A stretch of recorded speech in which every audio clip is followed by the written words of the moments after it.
声だけのお芝居をする職業があるんだって知って、私これだこう男の子主人公っていうのにすごい憧れがあって、特にやっぱ女性が演じる男の子っていうのが好きなのでなんかお芝居に正解がない、どこまで行ってもゴールはないやりたいというその気持ちに正直に素直になってあげることですかね。なんか自分で自分の可能性を蓋しない。今回はですね、今まさに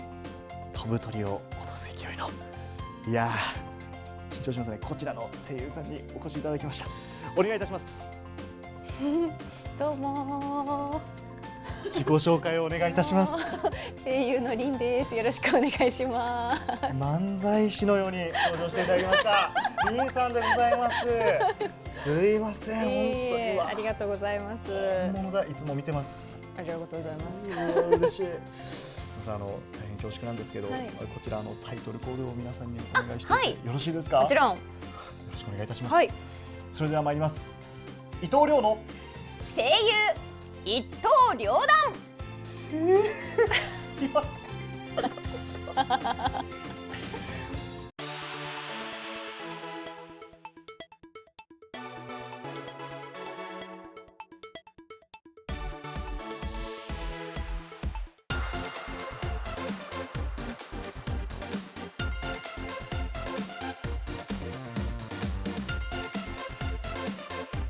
もともと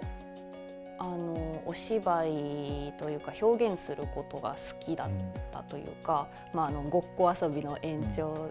で何かこう役になりきってセリフを言うみたいなことが子どもの頃から好きだったので、なんかそういうことをお仕事にしたいなとは思っていたんですけど、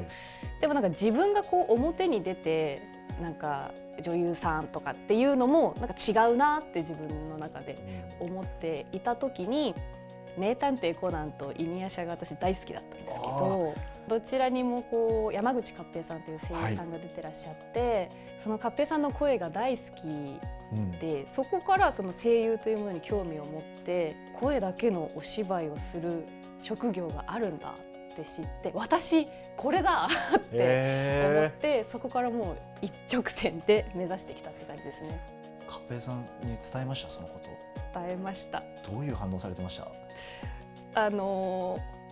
ーって感じでした照れましたね。いや、多分そうなんですかね。あ、そうですか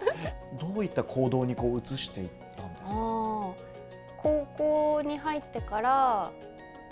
養成所の方に通い始めて、当時新潟に住んでたんですけど、東京の学校に週1回通って新潟から週1回、それ3年間やって、で卒業して事務所に入った。高校1年生から、本当は中学から通いたかったんですけど、新潟に通えるところもなかったし、さすがに中学生で東京に毎週出るのはまだ早いって親に止められて、高校になるまで待ちなさいって言われて3年間待って、やったーっていう感じであ、そうですか。新潟からお一人で東京に高校1年生で、すごい生活今となって振り返ってどうですか、あの時期は。本当に感謝しなきゃなと思って今恩返ししてるところです。いやー、すごい、パワフルでしたね。バスケ部のマネージャーをやってて、人を支える仕事もやってらっしゃったんですか？そうですね。どういうスケジュール毎週この学校がある日とか、金曜日とか土曜日とかにあったんですか、声優学校は。学校は、日曜日ですね。日曜日、じゃあ日曜日に行って、日曜日に戻ってきて、翌日また学校行って、マネージャーやって、土曜日だけ休める。土曜も部活ありました。そっか、練習試合とかね試合があるから。そうですね。パワフルですね。でもなんかその全然苦じゃないというか、そもそもレッスンに行くのが楽しくてしょうがなかったので、非常にいい濃い高校生活でしたね。声優念願かなってなったこの声優っていうのはやはり楽しいですか？楽しいです。どんなところ楽しいですか？どんなところ、全部楽しいですね。そうですか。もうもちろんマイク前に立ってお芝居してる瞬間が一番楽しいんですけど、それ以外にもいろんなお仕事を今やらせていただけてて、たくさんいろんな人にも会いますし、いろんな刺激を毎日もらって飽きることがないなと思います。本来自分は表に出たいと思ってなかったので、戸惑う時もあったりするんですけど、でもやっぱりそこにちゃんと向き合った時に達成感みたいなのはありますし、すごい充実してるなって思います。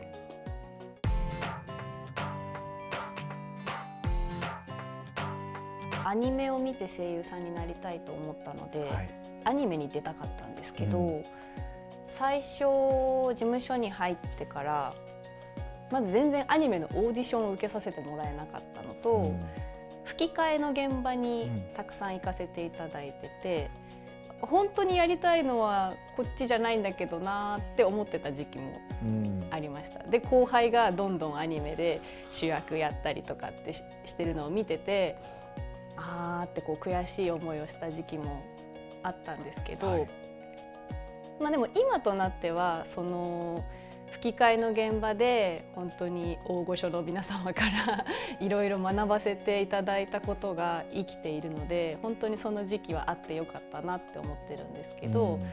なんか周りと比べた時にスタートダッシュがちょっと遅かったなっていうような気持ちになって、勝手に焦ってた時はありました。自分の声って別に特徴がないと思ってるので、いわゆる可愛らしいアニメ声みたいな感じでもないので、吹き替えならではの自然体なお芝居っていうのがすごく生きるから、そこをもっと頑張っていきなっていうふうに言っていただいて、でアニメに出るようになってからもそういうナチュラルなお芝居が求められる作品って結構あると思うんですけど、そういうところでそれを強みにしてできたかなというふうに思ってます。声優になって感じた声優という職業の難しさみたいなものって何かありますか？お芝居に正解がないっていうことですかね。どこまで行ってもゴールはない。なるほど。あとやっぱオーディションの連続なので、どうしてもやりたいって思ってもやれないっていうことの方が圧倒的に多いので。今の凛さんでもそうなんですね。もちろんです。もうほぼ落ちてます。多分皆さんがそういうふうに受け取ってくださって初めて、これが正解だったんだってなるんですけど、自分で演じてる時ってもっとこうできるっていう可能性がありすぎて、ディレクターさんが OK くださったものがその時は正解なんですけど、でもそこに甘んじてはいけないなというか、どんどん自分の引き出しはさらに増やしていかなきゃいけないものなのかなって思います。負けず嫌いともおっしゃってましたが、負けず嫌いです。そうですね。どんなところに声優をやられていて、負けず嫌いだな自分って思う瞬間ってあります？どうしても出たかった作品で、例えばオーディション落ちちゃったら、その作品を見るか見ないか迷うんですよね。どうされるんですか？とりあえず1話は見ます。あ、何が正解だったというか、求められてたお芝居声だったのかなっていうのは気になるので、面白かったら続けるんですけど、悔しさの方が勝っちゃった時はもうそこでパタッと。声優さんもそうですし、いろんな職業の方はそういう時あるかもしれませんね。そうですね。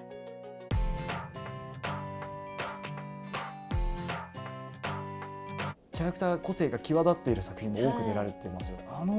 切り替わりというのは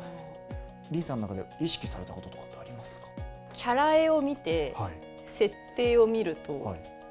作品全体の概要を見たときに勝手に出てくるんですよね、声が。こういう感じかな。天才。違うんです。もうフィーリングで生きてる人間なんで。でもそれがカチッとはまった時があるわけですもんね。それがキャラクター。ずっと言ってることがあって、やっぱコナンが大好きだったので、男の子主人公っていうのにすごい憧れがあって、特にやっぱ女性が演じる男の子っていうのが好きなので。これは今日本テレビのアニメ関係者が目をつけましたね、完全に。やっぱそこの憧れはずっとありますね。あ、そうですか。やはりこう、高山みなみさんとか。はい。ただそういう方々やっぱりそういう役を多くやってらっしゃるから、もちろんやっぱりなんですかね、そこのプロフェッショナルというかなんかそこの畑に私が入っていくのはやっぱりもっともっと技術を磨かないとダメだなって思って、高い壁ですね。林さんの少年青年役をどうぞよろしくお願いいたします。ぜひとも関係各所の皆様よろしくお願いいたします。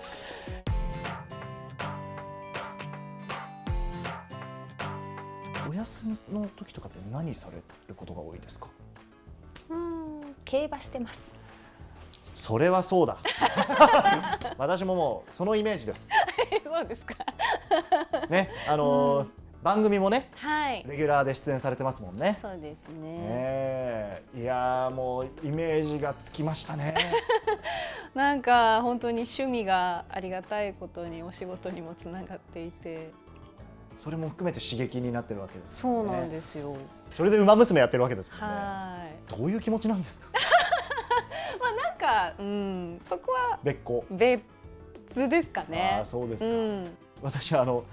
大学の先輩が、林さんの親友で、そうですね。同じ事務所の桜庭ありさって言うんですけど、一緒にいること多いイメージですけど、一緒に番組もね、ラジオとかもやられてます。そうですね。お仕事もやってるし、プライベートでも一番会ってる友達ですね。そうですか。二人でいる時ってどんなことされるんですか？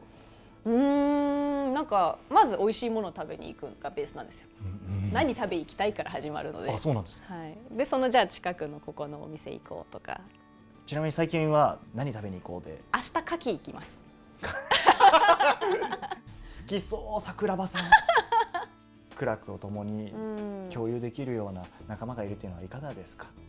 刺激になりますね。やっぱりお互いいるフィールドが違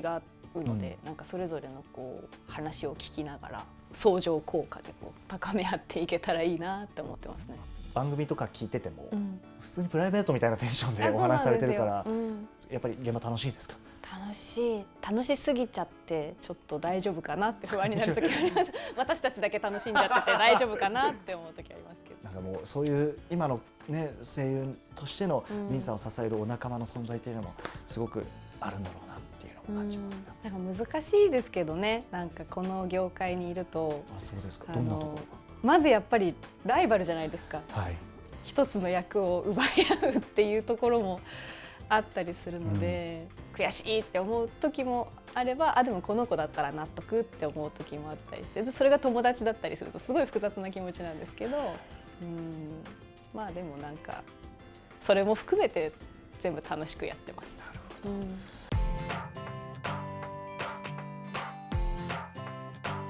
林さんから見て天才はこういうところが面白いよねという見どころあれば教えてください。よし、行くぞ。敵対せずに共存する道を選んでくれるならそれが一番理想的だ。人類との共存を願っているなら無理に戦う必要はないはずだ。純粋なる力と力の勝負。なんだありゃ。全身全霊をかけて挑むのみ。俺と日向で白黒決着をつけるとしよう。まずやっぱり主人公のリムルの存在感というか、なんか可愛さとかっこよさと面白さをこう併せ持っている、すごくこう魅力的なキャラクターだなと思っていて、でそこに関わってくる形で本当にたくさんのキャラクターが登場してきて、それぞれのキャラクターにスポットを当ててもいろんなスピンオフが作れるんじゃないかっていうぐらい、それぞれしっかりこうキャラクター世界観があって、こう物語進むにつれてどんどんそれがこう広がっていく感じが、本当に見ている側もなんか一緒に一緒に歩んでいってるというか、一緒にこう冒険していってるような気持ちになる面白さがめちゃくちゃ詰まっている作品だなって思ってます。ルミナスはどんなキャラクターですか？ルミナスを説明するのは結構難しいキャラクターだなと思ってるんですけど、それを行えると考える方が傲慢であろうよ。わらわの腹心たちを倒せるお前なら七葉の試練を乗り越えられよう。その時こそわらわも本気で相手してやろうぞ。まず見た目がこうメイド服着てて、はい、銀髪でこう瞳の色が左右で違ってっていうところで一見可愛らしい感じがするんですけど、非常にこう落ち着いた大人びた人ではないですけど、そうでヴァンパイアの女王であり魔王であり、属性がいろいろありすぎて作品の中でいうとやっぱ強キャラという部類になるのかなと思うので、あとその元々の原作からのこうルミナスの人気っていうのも感じているので、そこにしっかり応えられるように演じていきたいなと思って向き合ってるキャラクターです。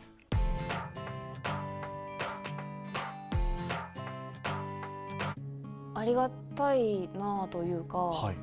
多分声優さんに興味を持ってそこからアニメを見てくださるっていう方もすごい増えたのかなと。今までアニメ見なかったけど最近見るようになったっていうような人も周りに結構いたりとか、本来こうやって表に出る仕事ではないですけど、表に出て発信する機会も増えてくる中で、よりこう日本のアニメ業界がこうにぎわっていってるんだとしたら、それはすごく幸せなことだなと思います。これからの声優として、そしていわばライバルになりうる存在をリンさんが今生んでいるというか、リンさんの存在きっかけに声優を始める方も多いと思いますけど、それもまた今後の楽しみになってきますか？そうか、考えたこともなかったです。未来のライバルがリンさんをきっかけに生まれるかもしれませんけど、そのあたりも刺激になりそうですね。ですね。なんかその人の人生をこう変えるきっかけに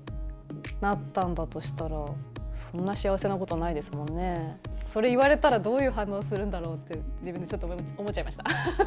山口さんみたいになるんじゃないですか。そう、おうってなんとも言えない気持ちですけど、でも多分嬉しいんだろうなって自分は今想像するに思いました。